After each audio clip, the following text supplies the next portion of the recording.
You know them, you love them. Adam Wylde and Jax Irwin are back. The former Toronto radio stars have launched a new podcast. It's already full of viral moments. One of the biggest, Left on Red, where listeners spill about being ghosted. Take a listen. All right, let's welcome Gabby to Left on Red. Gabby has been seeing Mel for 4 months, and it's gone about as well as things can go until the last 6 days where Mel has completely disappeared. So, Gabby, that's left you really confused. Yeah, I am absolutely confused. I would even say that I am completely confused, and I really just totally don't get it. Just a lot of confusion and mystery.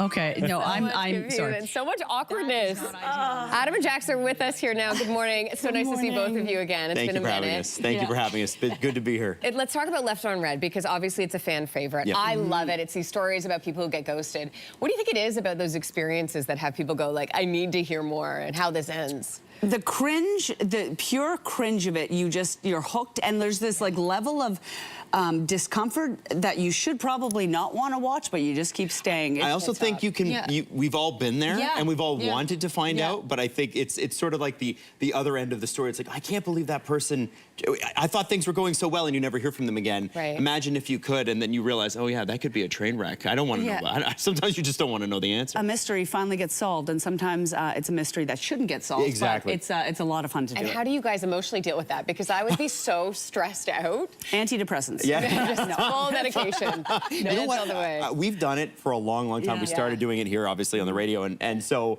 I don't want to say you become numb to it, because you don't, but you definitely are like, okay, I'm putting the shield up for this one. Yeah. And I hope, sometimes people seem so great too, and then it turns out they've done something really weird, and you're like, okay, well, I did not judge you properly. I have no idea what could have went wrong. It's like, we can now tell what went wrong. Well, and then you get the full story. Oh, What an assessment of people.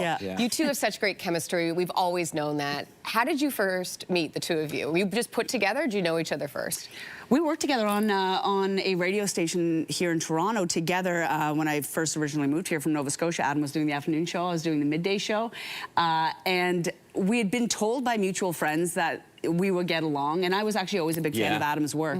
Adam's 6 months older than me, so I've always looked up to him. I did overnights at a radio station in Halifax while she was in college. So she was. I've always been a big fan. So they listened.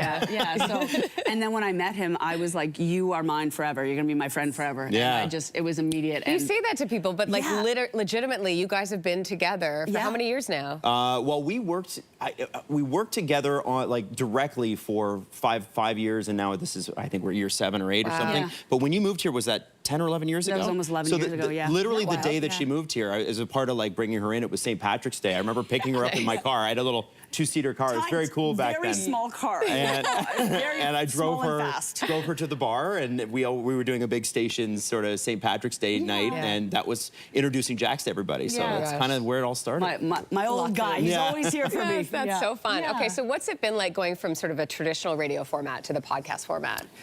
Hours of the day are better. You know, not having to wake up early, and I'm sorry, Lindsay. But I think the other thing is, you know, we're doing it out of Jax's house. So it was her old master bedroom. She's since moved her bed into another room, so we could use the bed. Into the attic.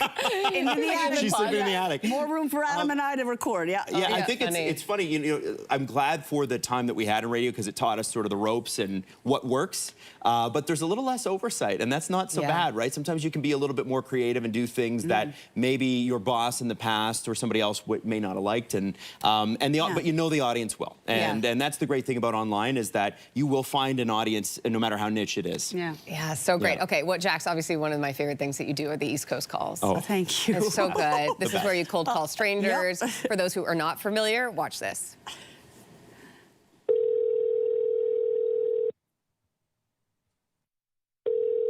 Hello? Hey, you. Hello? Hey, you, how you doing? Oh, good. I can't hear you. We're having a torrential rain and thunder and lightning storm, so. Well, I wanted to check in. I heard you guys are getting buckets of rain. I couldn't believe it. I was over Emily's for a minute. I ran into the house, and it was dripping off me. It's just like last summer. Oh, this is the best. I also, do you mean to dip into your East Coast accent when you do these?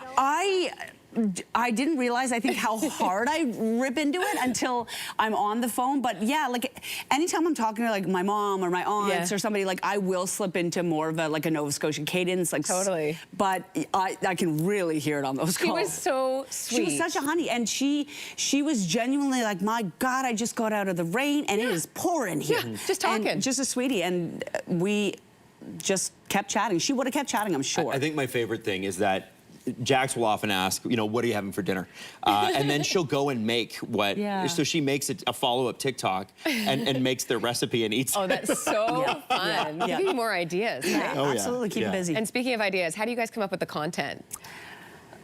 Yeah, so obviously the Left on Reds kind of do themselves, but I think beyond that, you know, we've always done things that are topical, right? What's in the news and that sort of thing. But in radio, we had to keep things very, like, 3 minutes, 3 minutes at a time. I have to get back to playing the music. So we get to go a little bit deeper now and, you know, go down the rabbit hole for celebrity stuff. So everything from like Meghan and Harry to whatever's going on with Justin Bieber right now. And then some personal life stuff too, which makes it easy. Like Jax bought a drone because she's single and she spent a whole weekend learning how to fly a drone, and I'm like, at 37. No, I'm scared. The sky is scary. I was like, did you get a license for that? I think you need a license to do that downtown. As long as it's under a certain weight, Adam Wylde, I can fly it in the sky, okay? Yeah. If you want more of this, by the way, listen to their podcast. Adam and Jax, do you ever go by Axe?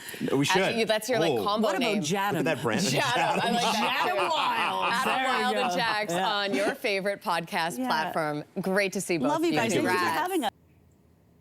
If you like that video, make sure to subscribe to the Your Morning YouTube feed, where you can find all kinds of new content posted every weekday morning.